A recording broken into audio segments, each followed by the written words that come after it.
Hey everybody, Box520 here, and Nathan's on another subject.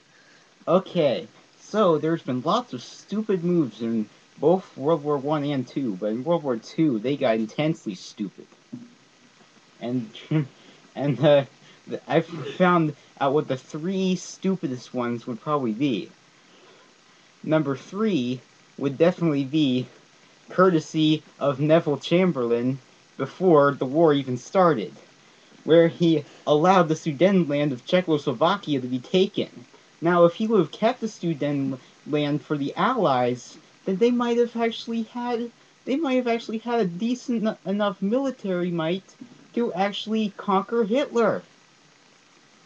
It was also pretty stupid for the British and French to wait for Poland to be captured before declaring war on Hitler and Mussolini officially. But I'd say that'd be number four.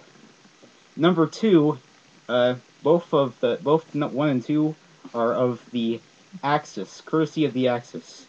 I believe the number two is courtesy of Hideki Tojo and puppet, uh, his puppet Sorry.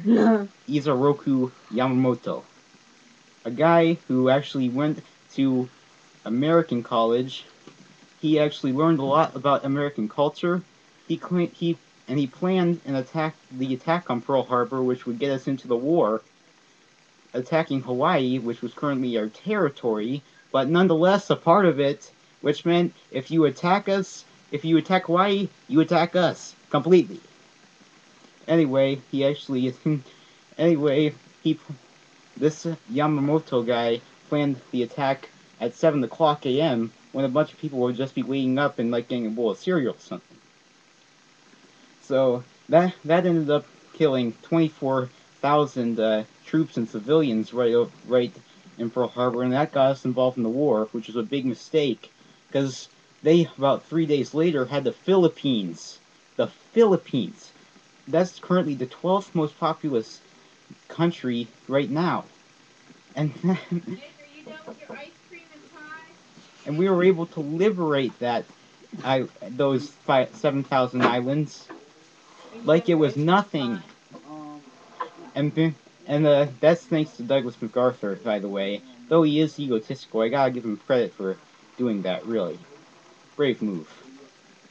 And of course, move, the number one stupid move that was was committed by someone in World War II was definitely Hitler's attack on the Union of Socialist Soviet Republics.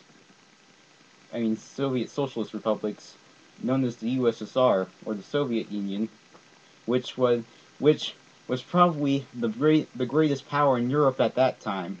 It was bad enough he had to fight the British and the French, but then they got the Soviet Union, which was mostly Russia, involved, and then and he was clearly not thinking about what happened to Napoleon at that time. I mean, Napoleon got stopped by a Russian winter. And in Stalingrad, he got stopped by the same thing. People were freezing to death all over the place. It was just painful for that Nazi army, really.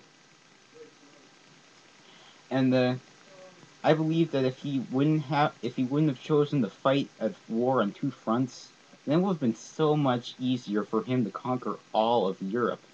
Really. Yeah. So, my idea, I leave you with this: that you should really think before you act, especially when it's a life or death matter of millions of people, as this was.